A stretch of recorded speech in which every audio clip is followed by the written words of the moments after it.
Hello guys. सो आज हमें बात करनी है अपनी सुपर 30 सीरीज हमारी चल रही है, तो उसके अंदर हम बात करेंगे आज स्टेट्स ऑफ मैटर, या फिर कह सकते हो तुम गैसेस स्टेट। ठीक है, 11th क्लास का चैप्टर है आपका। तो आज हम बात करेंगे इसके पार्ट 1 की।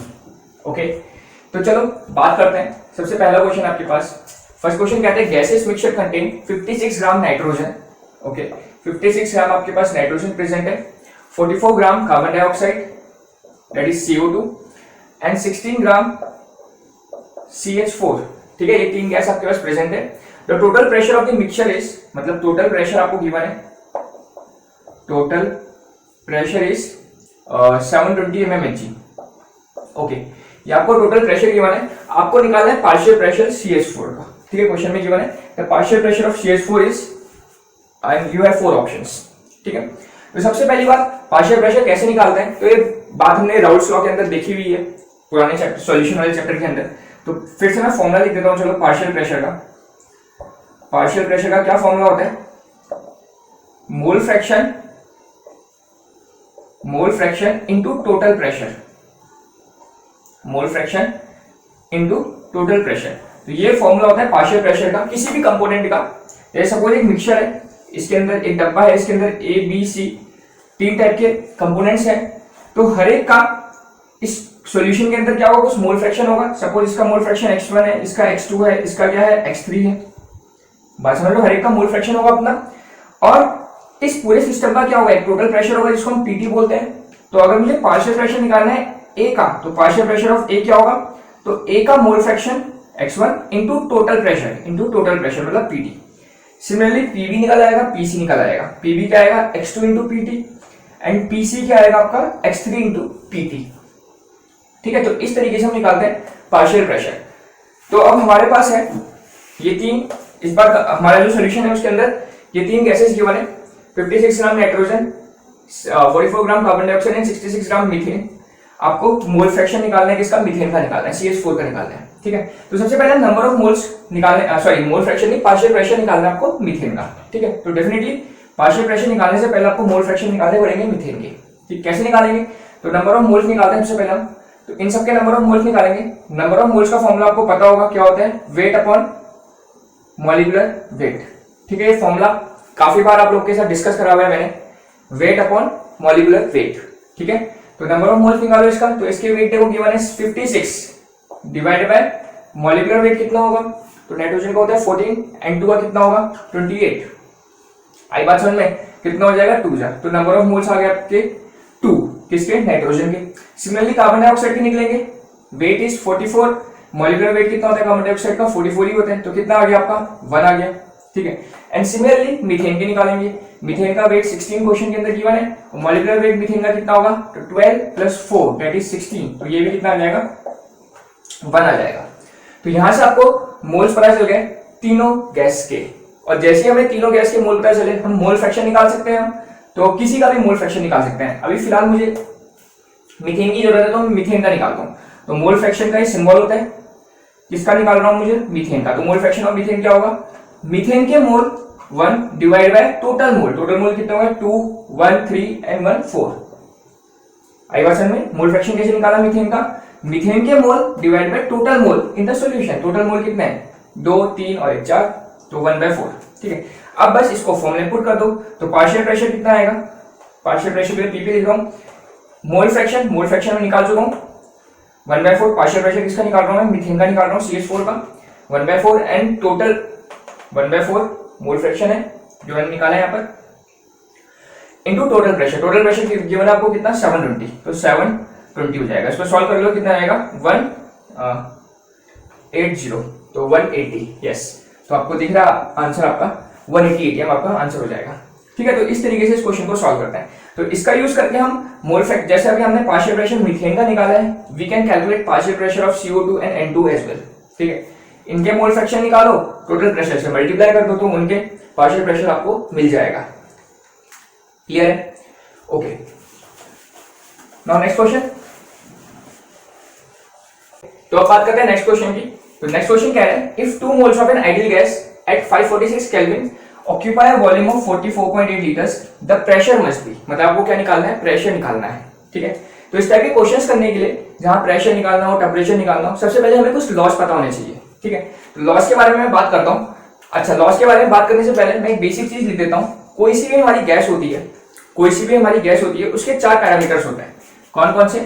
Pressure, volume, temperature and number of moles. ठीक है, तो कोई सी भी हमारी गैस होगी, उसके 4 पैरामीटर्स होंगे। एक प्रेशर होता है उसका, उसके पास वॉल्यूम होता है उसका, टेम्परेचर होता है उसका, नंबर ऑफ मोल्स होता है। ठीक है, अब मेरे पास 4 लॉ है, तो 4 लॉ लिखता हूं मैं। सबसे पहले बॉयल्स लॉ, एक है आपका चार्ल्स लॉ, फिर आता है आपके Avogadro's law, and last is Gay Lussac's law.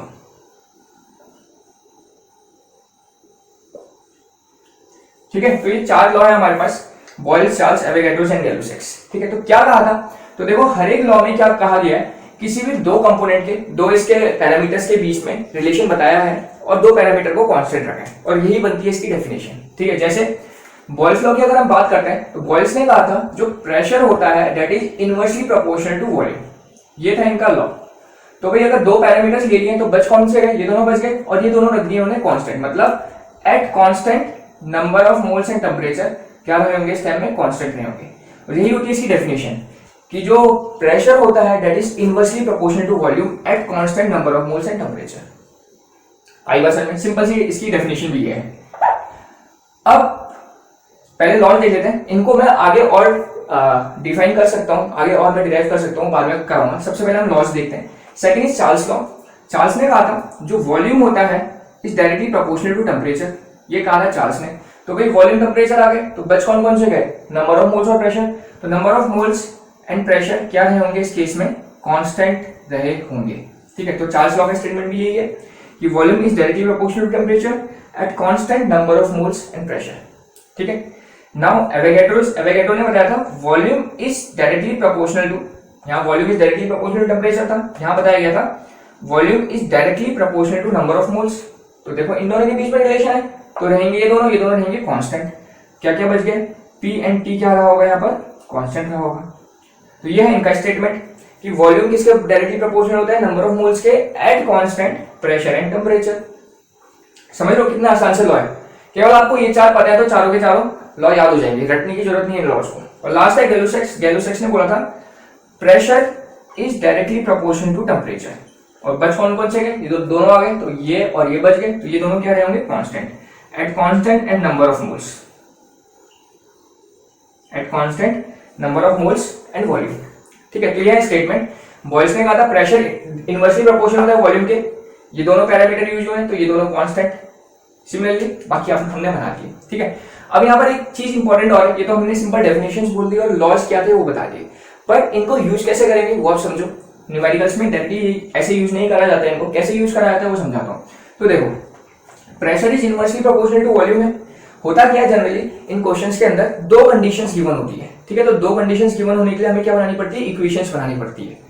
तो देखो क्या होगा? Pressure is inversely proportional to volume होगा, तो अगर मैं इसको इनवर्सली ये प्रोपोर्शनल का साइन हटाऊंगा तो क्या लगेगा? कुछ कांस्टेंट लगेगा, तो क्या हो जाएगा? ये k डिवाइड बाय v, ये हो जाएगा। वॉल्यूम को यहाँ लियो, तो क्या बन जाएगा? तो pv is equals to k की जगह कांस्टेंट बोल दो, pv इज इक्वल्स टू क्या हो गया? कांस्टेंट हो गया ना। तो सपोज अगर पहली इक्वेशन के अंदर ये है, पहली इक्वेशन को p1 v1 बोल देता हूं, और सिमिलरली एक ऐसी दूसरे के लिए बनाओगे तो क्या होगी? वो p2 v2 is equals to क्या होगी? कांस्टेंट होगी ना। तो इन दोनों को आपस में क्या कर सकता हूँ? मिला सकता हूँ। मतलब यहाँ से इक्वेशन क्या आएगी हमारी? इक्वेशन क्या आएगी? ये कांस्टेंट के इक्वल है, कांस्टेंट के इक्वल है, तो ये और ये भी आपस में क्या होगा? इक्वल होगा। मतलब डायरेक्टली लिख देंगे, क्या यूज करेंगे? p1 v1 is equals to p2 v2। तो इसके लिए ये वाली कंडीशंस का हम यूज करते हैं। ठीक है, सिंपल है। v को इधर ले आओ, p1 v1 equals to p2 v2। अब सिमिलर पैटर्न में तुम देखो यहाँ भी बना सकते हो। यहाँ कैसे बनाओगे? तो देखो टेम्परेचर को नीचे लाना पड़ेगा, तो क्या बनेगा?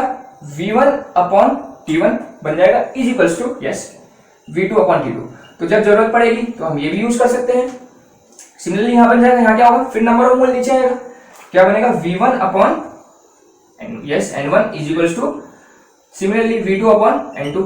ये इसके लिए इक्वेशन बन जाएगी, एंड सिमिलरली इसके लिए बन सकती है। t नीचे आएगा तो क्या हो जाएगी equation? p1 upon t1 is equals to p2 upon t2।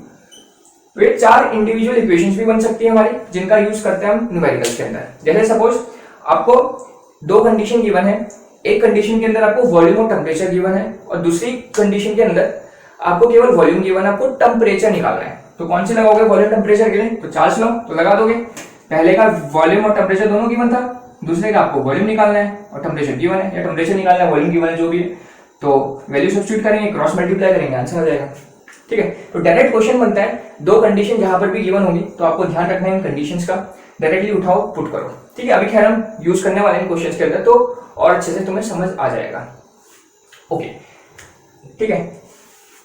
अच्छा, तो पर इन 4 लॉज में एक प्रॉब्लम ये है कि कोई सा भी लॉ चारों के चारों पैरामीटर्स के बारे में बात नहीं कर रहा है। हर एक लॉ के अंदर 2 पैरामीटर के बारे में बात करी हुई है। ठीक है, किसी भी लॉ के अंदर ये चारों के चारों पैरामीटर यूज नहीं हुए हैं। ये अभी तक इन चारों लॉज की एक ड्रॉबैक है, कह सकते हो। ठीक है, दिस इज द ड्रॉबैक कि कोई भी लॉ इन चारों के चारों पैरामीटर के बारे में नहीं बता रहे हैं। तो भाई क्या हुआ वो समझो।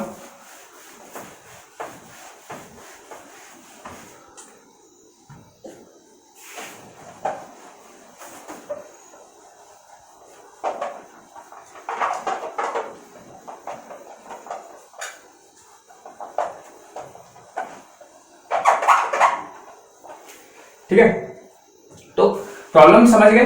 तो प्रॉब्लम ये थी कि किसी भी लॉ के अंदर चारों के चारों पैरामीटर्स के बारे में नहीं इंफॉर्मेशन गिवन थी, तो हुआ क्या, सब लॉज को मिला दिया। तो पहला लॉ क्या था, प्रेशर इनवर्सली प्रोपोर्शनल होगा वॉल्यूम के, होगा या नहीं होगा? इसको तुम ऐसा भी लिख सकते हो, volume is inversely proportional to pressure, Boyle's law. ठीक है, सेकंड था वॉल्यूम डायरेक्टली प्रोपोर्शनल होगा नंबर ऑफ मोल्स, थर्ड था वॉल्यूम डायरेक्टली प्रोपोर्शनल होगा टेम्परेचर, एंड लास्ट था pressure is directly proportional temperature. उसकी जरूरत नहीं, 3 लॉज को, जो हमारे शुरू के 3 लॉ थे, Boyle's law, Charles law and Avogadro's law को मिला दिया। तो इनको सब कंबाइन करा तो देखो क्या मिल रहा है आपको, इन तीनों को कंबाइन करोगे तो क्या मिलेगा, volume is directly proportional to N, T तो डायरेक्टली होगा और ये पी नीचे आ जाएगा, तो ये मिल जाएगा, पी यहां से यहां भेज दो। ठीक है, इन तीनों को मैंने कंबाइन कर दिया, फर्स्ट सेकंड और थर्ड को, तो ये मिल जाएगी इक्वेशन। पी को यहां भेजा तो P is directly proportional to क्या आ गया, एनटी, और प्रोपोर्शनलिटी का साइन हटेगा तो क्या लग जाएगा, कांस्टेंट, जिसको हम बोलते हैं आर या फिर गैस कांस्टेंट, जिसको क्या बोला जाता है, गैस कांस्टेंट। इसकी वैल्यूज के बारे में बात करता हूं। ठीक है, तो आर की प्रोपोर्शनलिटी साइन हटा, कांस्टेंट लग गया, जिसको हम गैस कांस्टेंट बोलते हैं, एंड ये हमारी इक्वेशन बन जाती है PV is equal to NRT, जिसको हम बोलते हैं आइडियल गैस इक्वेशन। ठीक है, तो इसी गैस को बोलते हैं आइडियल गैस इक्वेशन। और इसकी खास बात यह है कि इस इक्वेशन के अंदर देखो चारों के चारों पैरामीटर यूज हो रहे हैं, pressure, volume, number of moles and temperature. यही प्रॉब्लम थी हमारी उन 4 लॉज के अंदर कि किसी के भी चारों पैरामीटर यूज नहीं हो रहे थे किसी में भी, पर इसमें हमारे चारों पैरामीटर यूज हो जाते हैं। ठीक है, तो काफी इंपॉर्टेंट इक्वेशन है, जिसको हम आइडियल गैस इक्वेशन बोलते हैं। काफी ज्यादा चैप्टर्स में, मतलब बाकी चैप्टर्स में भी इस इक्वेशन का यूज रहता है। ठीक है, आप लोगों ने देखा होगा। अच्छा, तो इसको भी जैसे अभी तक हमने करा, डबल इक्वेशंस बनाई, उसके टर्म्स में कर सकते हैं। कैसे? तो देखो, कांस्टेंट को एक तरफ रखे रहने दो, इनको यहां लियो, तो क्या हो जाएगा, पीवी अपॉन, ये दोनों नीचे आ गए, एनटी किसके इक्वल हो जाएगा, आर के इक्वल हो जाएगा। आर कांस्टेंट है तो बस डबल इक्वेशन बना दो, आर हटा दो और इसको क्या बोल दो, P1 V1 upon N1 T1 is equal to क्या, P2 V2 upon N2 T2। तो ये आपकी इक्वेशन हो जाती है, जिसको हम बोलते हैं कंबाइंड गैस इक्वेशन। क्या बोलते हैं इसको, कंबाइंड गैस इक्वेशन, क्योंकि यहाँ पर 2 गैस की कहानी भी हम एक साथ बता सकते हैं। सपोज एक गैस का आपको pressure, volume, number of moles, temperature given है, और दूसरी गैस का आपको प्रेशर बताना है, वॉल्यूम, नंबर ऑफ मोल और टेम्परेचर गिवन है। तो डायरेक्टली वैल्यू सब्स्टिट्यूट करोगे, क्रॉस मल्टीप्लाई करोगे, तो you will get the pressure. Direct formula based question बनते हैं। ठीक है, और मोस्ट ऑफ द टाइम, एक चीज और, मोस्ट ऑफ द टाइम क्या होता है, नंबर ऑफ मोल्स सेम रहते हैं। तो नंबर ऑफ मोल्स अगर सेम रहेंगे तो एन भी हटा सकते हो, तो क्या बन जाएगी equation, P1 V1 upon T1 is equal to P2 V2 upon T2। ठीक है, तो इस इक्वेशन का सबसे ज्यादा यूज होता है जब नंबर ऑफ मोल्स सेम रहेंगे, क्योंकि सेम रहेंगे तो हट जाएगा, भी दोनों कैंसिल आउट हो जाएंगे। सेम नहीं रहेंगे तो ये यूज कर लो, तो कोई से भी आप ध्यान रख सकते हो। ये ध्यान रखो, दिस इज द स्टैंडर्ड। भाई ये वाली इसी से तो बनी है, जब नंबर ऑफ मोल्स सेम होंगे तब तो ये बनेगी। ठीक है, आगे बात समझ में। तो ये कहानी है पूरी हमारी गैस लॉज की और आइडियल गैस इक्वेशन की। ओके, यहाँ पर एक चीज आई है, गैस कांस्टेंट, इसके बारे में थोड़ी सी बात कर लेते हैं ताकि कंफ्यूजन ना रहे आप लोगों को। ठीक है,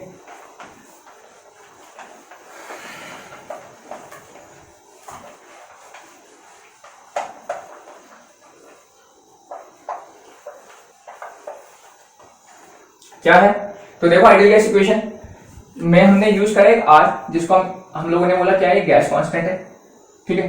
तो इसकी अलग अलग वैल्यूज होती हैं, कुछ कॉमन वैल्यूज होती है वो मैं आपको बताता हूँ। सबसे पहली वैल्यू होती है 0 पॉइंट, अच्छा पहले बताओ यूनिट क्या होगी, तो PV = nRT था, तो R क्या आएगा, PV/NT, प्रेशर की यूनिट ATM, वॉल्यूम की unit litre, number of mole खुद यूनिट होता है, एंड टेम्परेचर की केल्विन। ऊपर भेज दो क्या हो जाएगा, ATM लीटर, मोल ऊपर चले गया मोल इनवर्स, केल्विन ऊपर चले गया केल्विन इनवर्स, ठीक है। तो R की जो बेसिक यूनिट होती है वो ये होती है ATM litre, mole inverse, kelvin inverse, और इस यूनिट के अंदर जो R की वैल्यू होती है वो होती है 0.082, ठीक है। तो ये आपकी पहली वैल्यू आ गई R की 0.082, ठीक है। वैल्यूज ध्यान रखना बहुत जरूरी है, क्योंकि उसी के अकॉर्डिंग हम क्वेश्चंस में वैल्यू पुट करेंगे। ऐसा नहीं कि आंख बंद करके हर जगह हम R की यही वैल्यू पुट कर देंगे। ये डिपेंड करता है आपका कि बाकी की यूनिट्स क्या है, उसके बेस में हम वैल्यू सब्स्टिट्यूट करते हैं, ठीक है। ओके, अब क्या करते हैं, इसकी एक वैल्यू होती है जूल्स में। कैसे होती है लोग, ये आई थिंक आप लोगों ने सुनी होगी, तो मैं डायरेक्टली लिख रहा हूं। एक वैल्यू क्या होती है इसकी 8.314 ATM लीटर की जगह आ जाएगा जूल, और ये सेम टू सेम रहेगा मोल इनवर्स, केल्विन इनवर्स, ये आपकी होती है SI यूनिट, ठीक है। और एक यूनिट होती है कैलोरीज में, ये भी इंपॉर्टेंट है, होती है आपकी 2 कैलोरीज, और ये एज इट इज रहेगा मोल इनवर्स, केल्विन इनवर्स, ठीक है। तो ये R की 3 यूनिट सब जनों को ध्यान रखनी है। पहली 0.082 ये ATM litre, mole inverse, kelvin inverse में है। दूसरी है 8.314, ये हमारी SI यूनिट है, जूल्स में है क्योंकि। और एक और यूनिट होती है 2 कैलोरीज, 2 कैलोरीज आपकी एक और यूनिट, क्योंकि हम लोग जानते हैं 1 कैलोरी में कितना जूल्स होता है, 4.18 जूल्स होता है। 1 कैलोरी इक्वल्स टू 4.18 जूल, ठीक है। तो बताओ 1 जूल में कितनी कैलोरी होगी, 1 जूल में कितनी कैलोरी होगी, यूनिटरी मेथड 1/4.18 कैलोरी होगी। तो आपको कितने जूल्स की निकालनी है, 8.314 जूल्स में कितनी होगी, तो 8.314 डिवाइड बाय दिस 4.18, तो इसको सॉल्व करोगे तो नियरली इक्वल क्या आएगा, 2 क्या आएगा, इसलिए मैंने डायरेक्टली लिख दिया 2 कैलोरीज। क्लियर? ओके, तो अब बात करते हैं आगे, ठीक है। इतनी बात समझ आ गई, तो आपको एटलीस्ट ये 3 वैल्यूज और इनकी यूनिट्स ध्यान रखनी पड़ेगी, काम थोड़ा जल्दी हो जाएगा। तो अब बात करते हैं क्वेश्चन नंबर 2 की, ठीक है। हमने बेसिक कॉन्सेप्ट सीख लिया, now let's talk about questions. अब सारे क्वेश्चंस हो जाएंगे। क्वेश्चन नंबर 2 कहता है if 2 mole of an ideal gas, तो देखो क्या क्या गिवन है वो लिखते चलो। नंबर ऑफ मोल गिवन हो गया 2, एट 546 केल्विन, टेंपरेचर गिवन हो गया आपका 546 केल्विन, ऑक्यूपाई वॉल्यूम गिवन दे दिया 44.8 litres, the pressure must be, मतलब आपको प्रेशर बताना है।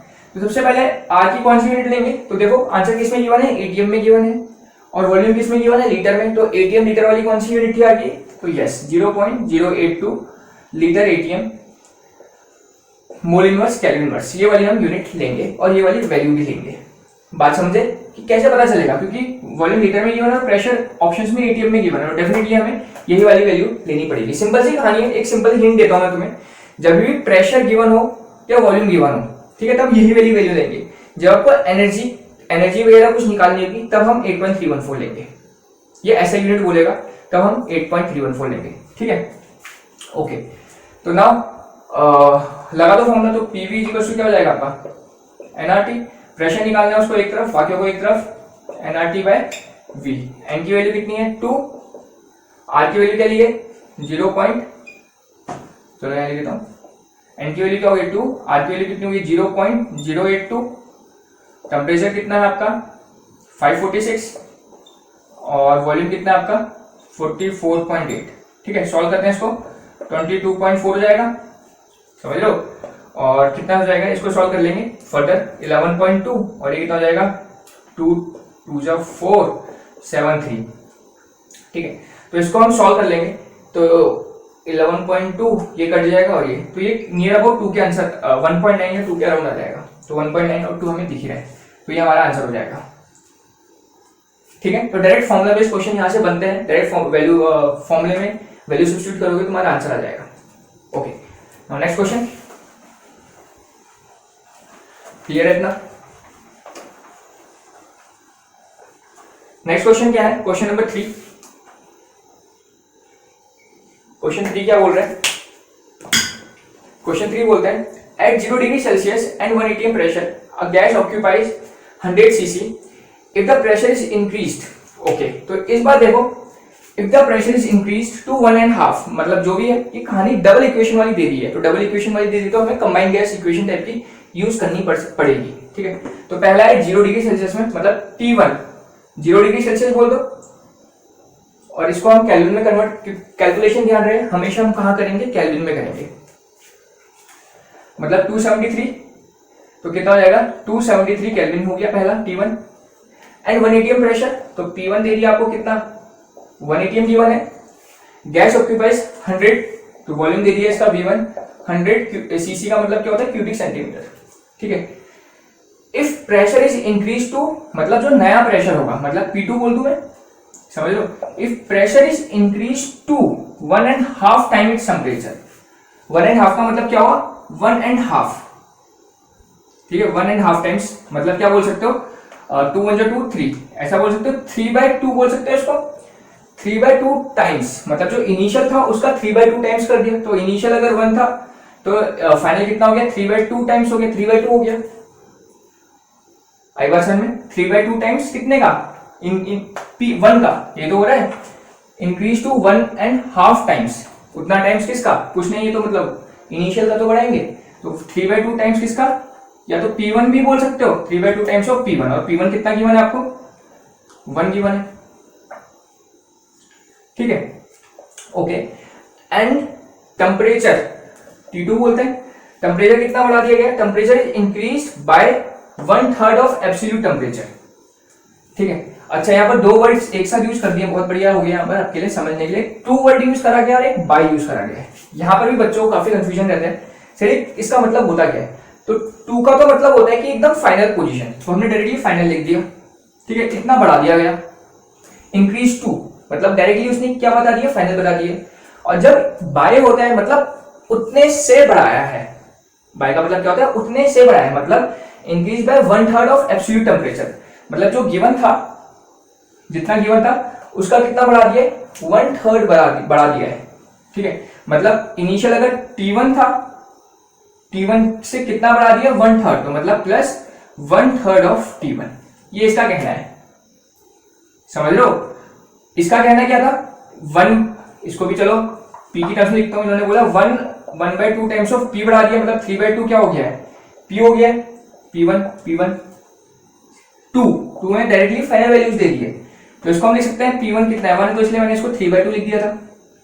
यहां बोला है इंक्रीज बाय, इतने से बढ़ाया है, तो कितने से बढ़ाया 1/3 टाइम्स बढ़ाया है, तो फाइनल कितना हो जाएगा, एलसीएम ले लेंगे इसको, 4/3 टाइम्स ऑफ T1 हो जाएगा, और T1 की वैल्यू तो तुम्हें पता ही है कितनी है 273, समझ रहे हो, T1 की वैल्यू कितनी है 273, तो इसको लिख सकते हो तुम 4/3 इंटू 273, क्लियर, ओके। तो तुम्हें बताना है वॉल्यूम, तो V2 तुम्हें बताना है, तो बस कंबाइंड गैस इक्वेशन लग जाएगी, क्या थी P1 V1 upon T1 is equals to P2 V2 upon T2, क्या निकालना है V2 निकालना है, उसको एक तरफ रखो बाकियों को एक तरफ ले जाओ, तो V2 कितना आएगा आपका P1 V1 upon T1, T2 ऊपर P2 नीचे, समझ लो, क्रॉस मल्टीप्लाई करो, T2 यहाँ आ जाएगा और P2 नीचे आ जाएगा, इसको सॉल्व करेंगे, अब बस वैल्यू सब्स्टिट्यूट करनी है आपने, P1 कितना है 1 कर दिया, V1 कितना है 100, T1 कितना है 273, T2 कितना है 4/3 इंटू 273, और P2 कितना है, P2 आपका है 3/2 2 ऊपर से ले गया, आगे बस हमने जैसी वैल्यू निकाली सब्स्टिट्यूट करनी है, यहाँ पर यही खास बात है इन टाइप के क्वेश्चंस में, एक बार आप वैल्यूज निकाल लो, डायरेक्ट सब्स्टिट्यूशन करके आंसर निकलता है, ज्यादा कोई तामझाम होता ही नहीं है इन क्वेश्चंस के अंदर, ठीक है। तो इसको सॉल्व करने देखो, 273 से 273 कैंसिल आउट हो गया, कितना बच गया 4 2 8 800, इसको सॉल्व कर लेता हूं यहीं पर, तो 100 4 इंटू 2, तो कितना 4 2 8 हो जाएगा, 8 को 100 से मल्टीप्लाई करोगे कितना आ जाएगा 800 डिवाइड बाय नीचे क्या बचा 3 3 9, तो 800 डिवाइड बाय 9, इसको सॉल्व करेंगे कितना आएगा 9 8 से 72 और फिर 80 हो जाएगा, फिर से 88 पॉइंट समथिंग आ जाएगा, तो देखिए कि हमें आंसर 88.9 सीसी आपका आंसर हो जाएगा, क्लियर है। तो जो नया वॉल्यूम है V2 वो कितना आ गया आपका 88.9 क्या राउंड आंसर आ गया, क्लियर। बात समझ आ गई सबको किस तरीके से इस टाइप के क्वेश्चन हम सॉल्व करते हैं, ठीक है। डायरेक्टली बस ये मेन है, ये निकालना। यहां बोला था 3/2 1.5 टाइम्स, 1.5 टाइम का मतलब ये हो गया, और टेम्परेचर में बोला था इतना बाय, ठीक है, इंक्रीज बाय, और यहां था इंक्रीज टू। तो बेसिक आपको मतलब यहां समझना है इंक्रीज टू और इंक्रीज बाय का। Okay, next question.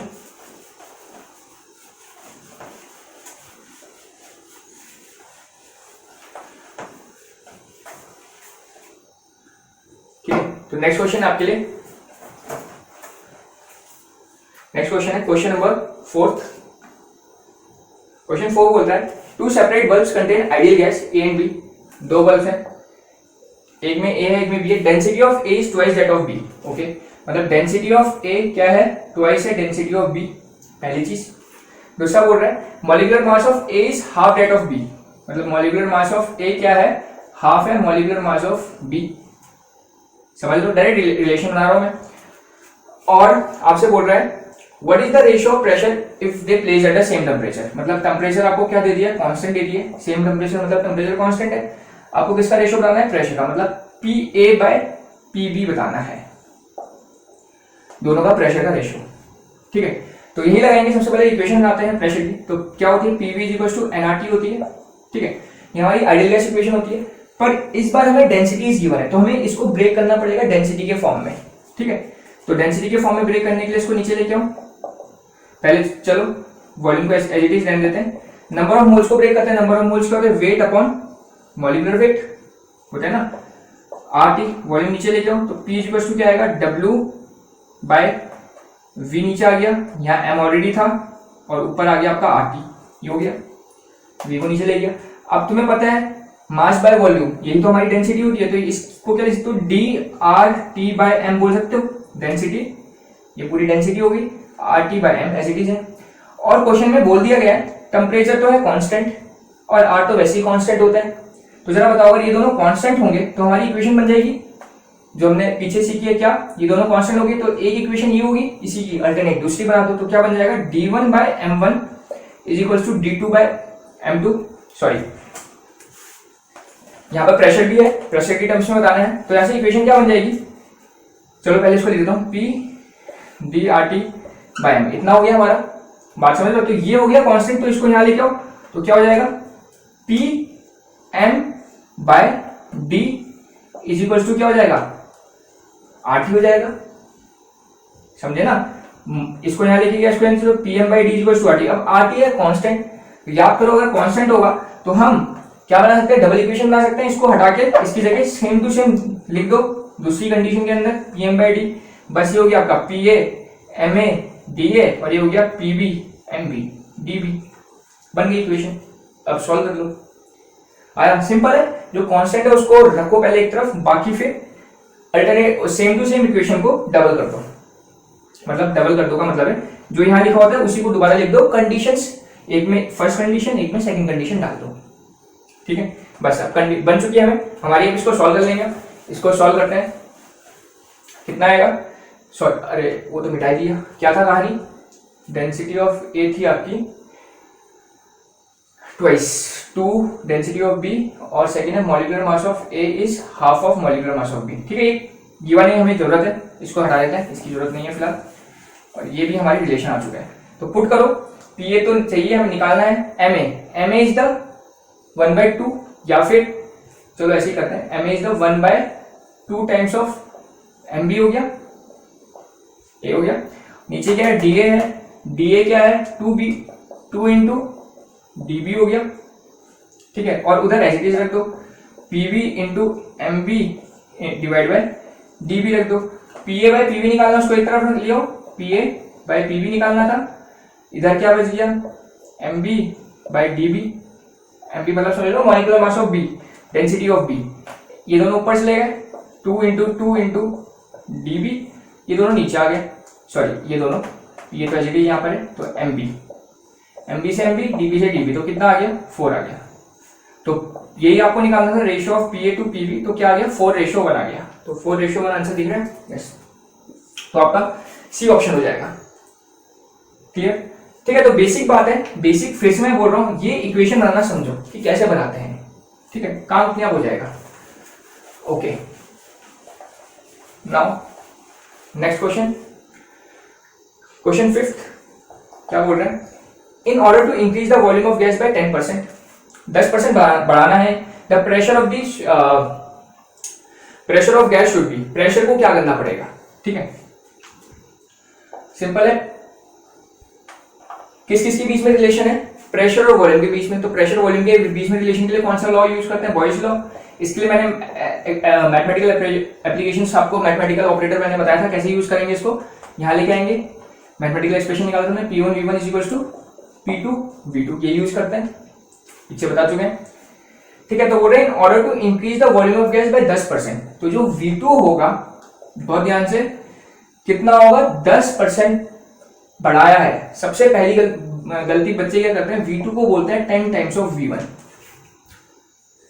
अगर तुमने ये बोल दिया यही गलत हो जाएगा, ठीक है, समझो कहानी क्यों, क्योंकि यहां पर अगर बोलता कि in order to increase the volume of gas to 10%, तब वो लिखते हैं, यहां पर क्या बोला है, बाय 10%, ठीक है। बाय का मतलब क्या हुआ, इनिशियल अगर V1 था तो फाइनल कितना हो गया, 10 टाइम्स ऑफ V1, और ये मिलके हो गया हमारा V2, समझ लो, 10%, सॉरी 10% क्या है, V1 का बढ़ा दिया है, तो V1 प्लस करेंगे, जैसा हमने इस वाले क्वेश्चन में करा था, समझे, कितना होगा ये, इसको सॉल्व कर लो, कितना आ जाएगा, समझे ना, V1 प्लस 10/100, क्योंकि ये क्या आपका परसेंटेज है तो परसेंटेज को फ्रैक्शन में कन्वर्ट करना पड़ेगा, तो कितना आ गया, 1.1 V1 आ गया, तो ये कितना हो जाएगा, 0.1 हो जाएगा, ये 1 हो गया, 1 प्लस 0.1 दैट इज 1.1 V1 हो गया। अब वैल्यू सब्स्टिट्यूट करो, तो V2 आपको निकालना है, नहीं सॉरी P2 निकालना है, क्या निकालना है,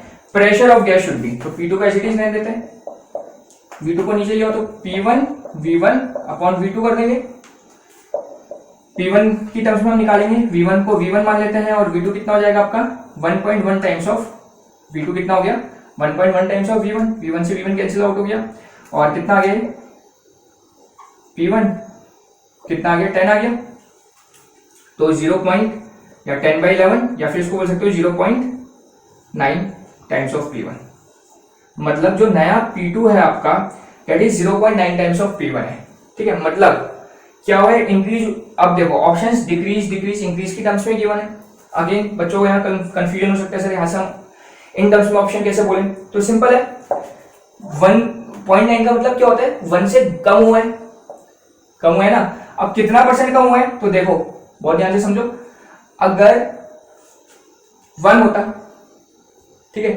1 का कितना ले रहे हैं हम, 0.9 ले रहे हैं, 1 का कितना ले रहे हैं, 0.9 ले रहे हैं, मतलब कितना परसेंट, ये कितना परसेंट है 0.9 1 का, 90% हुआ ना भाई, 1 का 0.9 कितना परसेंट होता है, 90% होता है, पता होगा सबको, तो कम कितना हुआ, कम कितना हुआ, 10% कम हुआ ना, तो बस हो गया, 1 से 0.9 हुआ है, तो मतलब 90% हुआ है ये फाइनल, तो कम कितना हुआ, 10% कम हुआ, मतलब आंसर क्या होगा, डिक्रीज बाय 10%, तो आपका ये आंसर हो जाएगा, समझ आइए कहानी, 1 से 0.9 हुआ है, तो कितना परसेंट, 90% हुआ है, तो अगर 1 से 90% हुआ है, मतलब यहाँ 100% था, 1 मतलब 100%, 0.9 मतलब 90%, कम कितना हुआ, तो डेफिनेटली 10% हुआ, तो आंसर हो जाएगा डिक्रीज बाय 10%, ठीक है। तो इस तरीके से हम इन क्वेश्चंस को करते हैं, बस आपको बेसिक लॉस के बारे में इंफॉर्मेशन होनी चाहिए और मैथमेटिकल एक्सप्रेशंस बनाना आना चाहिए, ठीक है। तो ये आपके फर्स्ट 5 क्वेश्चन हो गए, अब बात करते हैं नेक्स्ट 5 क्वेश्चंस की। तो ये आ गया आपके नेक्स्ट 5 क्वेश्चन, 5 क्वेश्चन हम ऑलरेडी डिस्कस कर चुके हैं, लॉस वगैरह, ठीक है, तो वो अगर आपने समझ लिया, ये सारे के सारे क्वेश्चन बहुत इजीली हो जाएंगे। चलो चेक करते हैं, क्वेश्चन नंबर 6 क्या कहते हैं, 1 लीटर ऑफ गैस वेट 2 ग्राम, 1 लीटर है, मास दे रखा है आपको कितना 2 ग्राम, वॉल्यूम गिवन है आपको ये एट 300 केल्विन, टेम्परेचर गिवन है आपको 300 kelvin and 1 atm pressure, pressure भी गिवन है आपको 1 atm, ठीक है। If the pressure is made 0.75, तो देखो प्रेशर बढ़ाया घटाया जितना भी है, मतलब एक और कंडीशन दे दी, तो डेफिनेटली अब तुम्हें पता चल गया इनको क्या मान लेंगे, 111 V1 M1 T1 P1, यही बताया था पहले। नया प्रेशर कितना हो गया, मतलब P2 आपको गिवन है 0.75 atm, eight which of the following temperature, मतलब T2 आपको निकालना है, वॉल्यूम कितना होगा, बोल रहा है 1 लीटर होगा, और वेट कितना होगा, सॉरी V2 होगा आपका नया वॉल्यूम 1 लीटर, एंड वेट कितना होना चाहिए 1 ग्राम होना चाहिए, ठीक है। तो आपको बताना है नया टेम्परेचर जब उसी गैस का, गैस सेम ही है, उसी गैस का वेट कितना हो जाए 1 ग्राम हो जाए और वॉल्यूम 1 लीटर रहे। तो पता है ना आइडियल गैस इक्वेशन कि एक्सप्रेशन क्या होता है P1 V1 upon N1 T1 is equals to P2 V2 upon N2 T2। यही तो होता है। तो T2 जो निकालना उसको एक तरफ रखते हैं, बाकी को एक तरफ जाओ, T2 यहाँ ले गए तो कितना आ गया P2 V2 T2 को मैं यहाँ लेके जा रहा हूँ डिवाइड बाय N2। ठीक है, ये वाला टर्म यहाँ आ जाएगा, नीचे आ जाएगा तो क्या आ गया P1 V1 और ये दोनों ऊपर चले जाएंगे N1 इंटू T1। इतनी बात समझ आ गई? बस अब वैल्यू सब्स्टिट्यूट कर दो। अच्छा एक चीज और, नंबर ऑफ मोल्स नहीं गिवन है, क्या गिवन है? मास गिवन है। मास बोल दो या वेट बोल दो, कुछ भी बोल दो, चलो मास ही बोल देते हैं, सेम ही चीज होती है। तो मास गिवन है आपको, मतलब केमिस्ट्री के अंदर सेम होती है। ठीक है, फिजिक्स में मास और वेट डिफरेंट होता है, ये आप लोग को पता है। फिलहाल हम केमिस्ट्री की बात कर रहे हैं। केमिस्ट्री में तुम मास बोलो चाहे वेट बोलो सेम रहता है। ठीक है, तो नंबर ऑफ मोल्स को हमें मास की टर्म्स में या फिर वेट की टर्म्स में ब्रेक करना पड़ेगा। तुम फॉर्मूला जानते हो नंबर ऑफ मोल्स का, क्या होता है? Weight upon molecular weight. चलो क्या करते हैं, P2 V2 number of moles का क्या हो जाएगा? वेट ऑफ 2 या फिर मास ऑफ 2। मास लिखा है मैंने यहाँ तो मास ही लिखता हूं, मास अपॉन मॉलिक्यूलर मास। ठीक है, चलो यहां लिख देता हूं मॉलिक्यूलर मास इंटू यहाँ N1 भी क्या हो जाएगा? Mass of 1 divide by molecular mass into T1 as it is रहेगा, P1 V1 आ जाएंगे।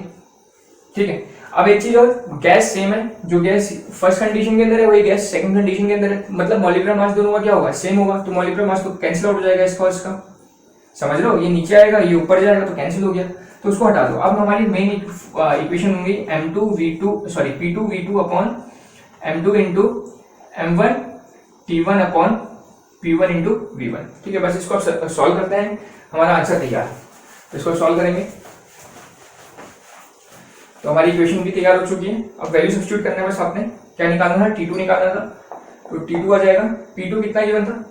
अरे मिटा दिया मैंने, कोई बात नहीं, चलो आंसर डायरेक्टली देख लेता हूँ। P2 is 0.75। ठीक है, पीछे वैल्यू यहाँ लिखी थी मैंने, वैसे मिटा दिए तो चलो कोई प्रॉब्लम नहीं। V2 इज 1, M2 क्वेश्चन के अंदर गिवन है 1, M1 गिवन है कितना 2, T1 गिवन है कितना 300 और P1 गिवन है कितना 1 ATM और V1 भी गिवन है कितना 1। तो बस इसको सॉल्व करेंगे, कितना आएगा 0.75 इंटू 2 इंटू 300, पॉइंट हट जाएगा, 2 जीरो से 2 जीरो कट गया, 3 2 जा 6, 75 इंटू 6 आ गया, कितना आ गया 30 कितना आ जाएगा आपका 0 3 हो जाएगा और ये हो जाएगा 45। ठीक है, तो 450 यस, मतलब 450 केल्विन आपका आंसर हो जाएगा। ठीक है, बात समझ आ गई कैसे हमने इसको ब्रेक करा है? आपको ब्रेक करना आना चाहिए। बस नंबर ऑफ मोल्स को हमने ब्रेक करा, mass upon molecular mass. Molecular mass इसका और इसका क्या हो गया? कैंसिल आउट हो गया, क्योंकि सेम गैस है। अगर गैस डिफरेंट होती तब कैंसिल नहीं होता। ठीक है, तब हम कैसे निकालते हैं? तो हमें गैस गिवन होती, समझ लो, सपोज एक हाइड्रोजन गैस होती है, ऑक्सीजन गैस होती, तो हाइड्रोजन के लिए क्या होता? मॉलिक्यूलर मास 2 होता और ऑक्सीजन गैस के लिए O2 के लिए क्या होता? 32 होता। तो वो वैल्यू पुट करते तभी हमारा आंसर आ जाता। ठीक है, तो ध्यान रखना, गैस सेम है तो कैंसिल कर देंगे, गैस सेम नहीं है तो हम हमें गैस गिवन होगी या फिर डायरेक्टली मॉलिक्यूलर मास गिवन होगा, क्योंकि हम मन से तो कुछ ले नहीं सकते, है ना। Okay, question number 7। क्वेश्चन 7 बोल रहा है 4 DM³ flask contain N2 at 4 बार।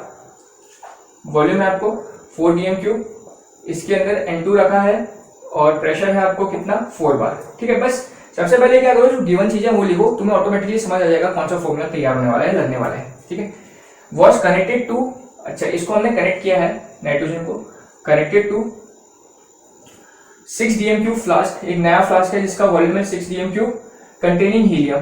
एक नए फ्लास्क के अंदर हमने हीलियम रख दिया है जिसका वॉल्यूम 6 DM³ है एंड प्रेशर कितना दे रखा है? 6 बार प्रेशर दे रखा है। ठीक है, गैस मिक्स आइसोथर्मली, इन दोनों को हमने मिला दिया। आइसोथर्मली का मतलब समझते हो, टेम्परेचर कांस्टेंट रहा होगा। Okay, what is the total pressure of the resultant mixture, मतलब आपको PT बताना है, टोटल प्रेशर क्या होगा। तो बस सिंपल कॉन्सेप्ट, बॉयल्स लॉ लगेगा, बॉयल्स लॉ को अप्लाई कर दो। जैसे क्या होता है आप लोगों को पता है, नॉर्मलिटी मोलैरिटीज में आप लोग करते हो, दो सॉल्यूशन को मिलाते हैं तो नया सॉल्यूशन तैयार होता है। तो क्या करते थे? M1 V1 plus M2 V2 is equals to MV करते थे ना, वो यहाँ करेंगे। तो इसका क्या होगा, P1V1 बॉयल्स लॉ है क्योंकि प्रेशर वॉल्यूम के बीच में relation, plus P2V2 is equal to क्या हो जाएगा, P2VT। तो ये डायरेक्टली हमने लगा दिया अपना फॉर्मूला। तो वैल्यू सब्स्टिट्यूट करो, P की वैल्यू क्या होगी 4, वॉल्यूम कितना है 4, P2 कितना है 6, V2 कितना है 6, टोटल प्रेशर आपको निकालना है और वॉल्यूम कितना हो जाएगा टोटल, तो ऐड कर देंगे दोनों को क्योंकि भाई ये टोटल सिस्टम तो ये पूरा बन गया, इसके अंदर 6 भी और 4 भी है तो कितना हो गया 6 4 10 हो गया, समझ रहे हो। सॉल्व करो कितना आएगा 16 और ये कितना हो गया 36 is equal to P2 into 10, तो कितना हो गया 52 is equal to PT into 10, तो PT कितना आ गया आपका 52 डिवाइड बाई 10 दैट इज 5.2। तो जो आपका नया प्रेशर होगा वो होगा आपका 5.2। यूनिट क्या होगी, इसकी यूनिट बार, इसकी यूनिट बार, तो इसकी यूनिट क्या हो जाएगी बार, तो आपका आंसर हो जाएगा, मैं लिख देता हूँ 5.2 बार। ठीक है, तो ये आपका आंसर हो जाएगा इस क्वेश्चन का। बात समझ आ गई, सिंपल है, कैसे तैयार कैसे करना है समझ आ गया सबको। Okay, next question. ठीक है, बस आपको बेसिक नॉलेज पता होनी चाहिए लॉज की, एकदम से क्वेश्चन बन जाते हैं। नेक्स्ट क्वेश्चन है 2 bulb, question number 1, 2 bulb A and B are connected by tube. एक बल्ब है A और एक बल्ब है B, इन दोनों को हमने ट्यूब से कनेक्ट किया है एक, ठीक है। हैविंग अ स्टॉप वॉक, बीच में हमने एक स्टॉप वॉक लगा दिया सपोज ये, ठीक है। Has a bulb A has a volume of 100 millilitre, इसका वॉल्यूम कितना दे दिया आपको 100 मिलीलीटर दे दिया, V1 बोल देता हूँ इसको। कंटेन हाइड्रोजन, ठीक है, इसके अंदर कौन सी गैस प्रेजेंट है आपकी, हाइड्रोजन गैस प्रेजेंट है। सिंपल, जैसे जैसा बोलता जा रहा है वैसे वैसे लिखते रहो, आंसर अपने आप आता है। After opening the gas from A to evacuated to B, तो स्टॉप वॉक खोलोगे तो क्या होगा, यहाँ से ये खाली है, यहाँ पर कुछ नहीं प्रेजेंट है, यहाँ से क्या होगी हाइड्रोजन गैस, जैसे ही खोलोगे तो इस तरफ आएगी, इस तरफ जाएगी ना। ओके, यही बोला क्वेश्चन के अंदर, the pressure falls down by 40%। जो नया प्रेशर होगा, सपोज इनिशियल प्रेशर P1 जो भी होगा, चलो कितना मान लेते हैं, P1 is P, initial pressure कितना है, सपोज P है, ठीक है, 100 मानो, 200 मानो, 400 मानो, कुछ भी मान सकते हो, नो प्रॉब्लम, मैंने P मान लिया, सिंपल। तो जो फाइनल प्रेशर होगा वो बोल दिया यहाँ पर, final pressure falls down by 40%, समझ लो। अच्छा, यहाँ पर एक गलती मत करना, यहाँ बोल रहा है फाइनल प्रेशर घटेगा, ये नहीं बोल रहा है कि B का प्रेशर है कि A का प्रेशर घटेगा। मतलब बहुत ध्यान से सुनो, मतलब कहानी A की और B की नहीं है, कहानी A की और फाइनल है, PS बोल देता हूं मैं इसको, या PT बोलता हूं, टोटल। अंदर समझ लो, इसके लिए मैं क्या बोलता हूं, P2 बोलता हूं और V2 बोलता हूं सपोज, ठीक है। ना तो मुझे V2 पता है ना तो मुझे P2 पता है, और शायद आपको the pressure falls down by 40%, the volume of B must be, मतलब आपको V2 निकालना है, V2 ही निकालना है, P2 का कोई जिक्र नहीं है, P2 के बारे में कुछ नहीं करना, हमें V2 पता करना है, मतलब इस B का वॉल्यूम पता करना है। मतलब जब स्टॉप वॉक, जब ये हाइड्रोजन फ्लो नहीं कर रही है उससे पहले, मतलब जब ये जो स्टॉप वॉक है ये बंद है, तब आपको बताना है B का वॉल्यूम क्या होगा, ये आपको बताना है, ठीक है। पर अकॉर्डिंग टू क्वेश्चन बोल रहा है after opening the gas A से B की तरफ जा रही है, और तब जो प्रेशर हो रहा है वो 40% डाउन, मतलब डिक्रीज हो रहा है। देखो स्टेटमेंट लिखा है डाउन बाय 40%, ये थोड़ी देर पहले मैंने डिस्कस किया था, डाउन बाय 40%, मतलब जो बचा रहेगा, कितना बचा रहेगा, जो फाइनल होगा कितना होगा, 40% तो कम हो गया, तो फाइनल कितना होगा 60% होगा, नहीं होगा, फाइनल कितना होगा 60% होगा। और जो 60% होगा वो ना तो A का होगा ना तो B का होगा, किसका होगा, पूरे सिस्टम का होगा, क्योंकि स्टॉप वॉक खुल चुकी है। बात समझ रहे हो, तो मतलब है कंपैरिजन A और B के बीच में नहीं है, किस किस के बीच में, A के बीच में और पूरे सिस्टम के बीच में। इतनी बात क्लियर हो गई सबसे पहली बात।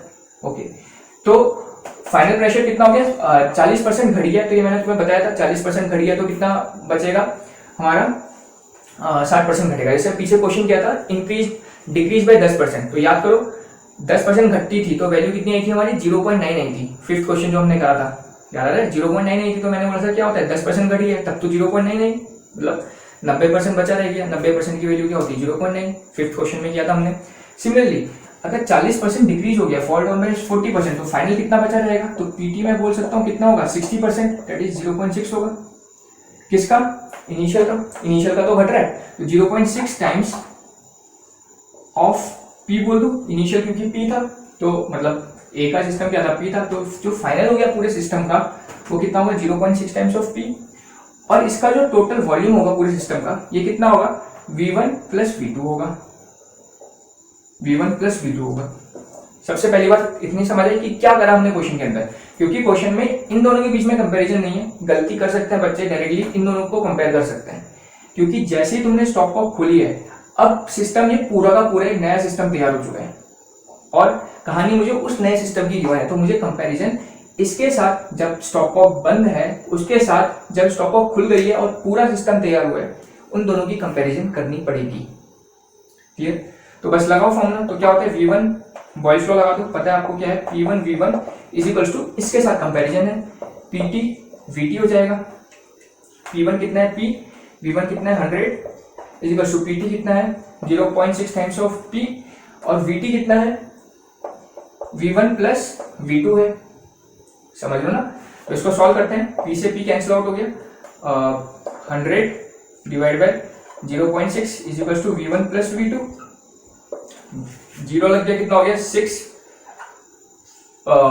1 जा 6 40 आएगा 36.6 यह जाएगा 166.6, इसको सॉल्व कर दिया, कितना बचेगा V1 प्लस V2, और V1 आपको पता है कितना है 100 है, आपको निकालना है क्या है V2 ही तो निकालना है, द वॉल्यूम ऑफ B का वॉल्यूम मैंने क्या माना था V2 माना था, तो V2 निकालना है हमने, तो V2 कितना आएगा, V1 की वैल्यू पता है आपको 100 प्लस V2, तो V2 आएगा आपका कितना 166.6 माइनस 100 दैट इज 66.6, तो ये आपका आएगा V2 जो हमें कैलकुलेट करना था, तो ये ऑप्शन हमें दिख रहा है 66.6।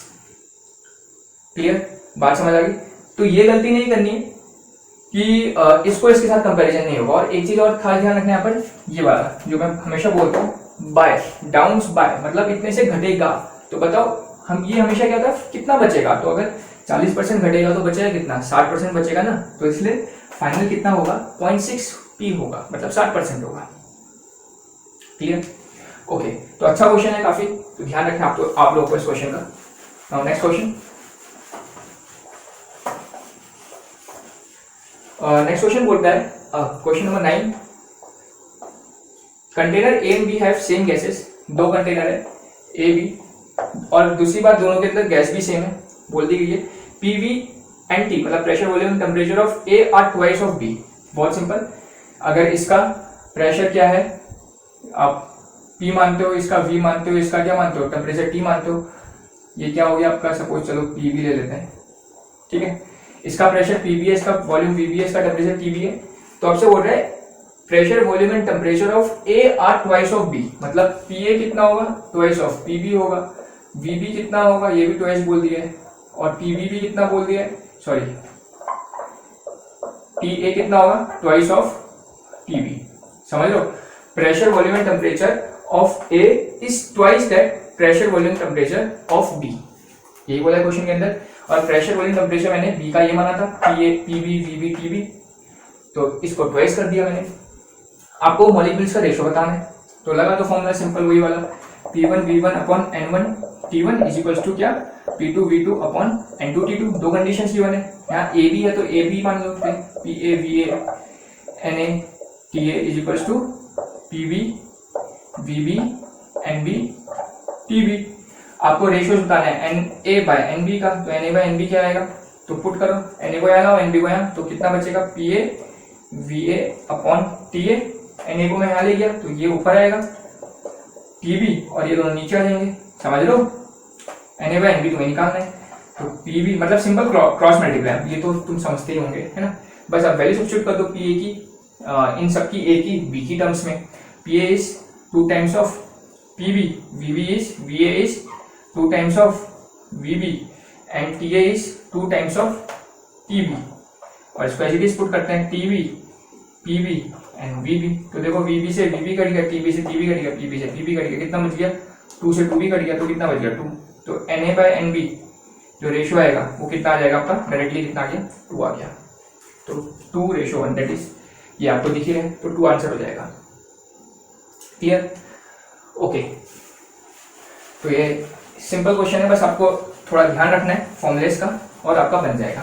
Next question, a gas is found to have, थोड़ा इसको साफ से मिटा देते हैं। ठीक है। Gas is found to have formula COX, okay. एक गैस है जिसका फॉर्मूला कितना है, COX है। It's vapour density is 70, okay. VD का मतलब होता है वेपर डेंसिटी, वेपर डेंसिटी दे रखी है आपको 70, ठीक है।